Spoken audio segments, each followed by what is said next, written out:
the question stems from our conversation about bonds and his concern about if nations or the borrower can't pay the new bill, that is, pay the higher price. What are the risks of default and whatever its effects? Yeah, Jerry, I think you've asked the million-dollar question. That it's only going to be answered. I hate to say that, it's going to only be answered with defaults. People are not going to be able to make payments on their bonds. Their bonds are going to be written down. I hate to keep mentioning Greece, it gets a little boring, but they've defaulted 7 different times in their history.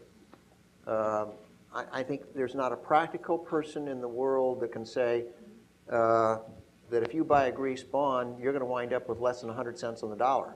You're going to lose money. I don't care what interest rate you're going to get. But my concern is that this debt won't go away and it has to be answered with defaults. That means that it's going to have to be answered if you own bonds. In some of these places, I think you're going to lose money. And it's going to shock your system.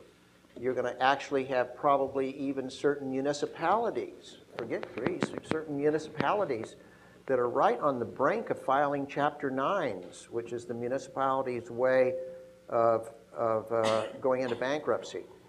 We had that example in Harrisburg, Pennsylvania. That's no small thing.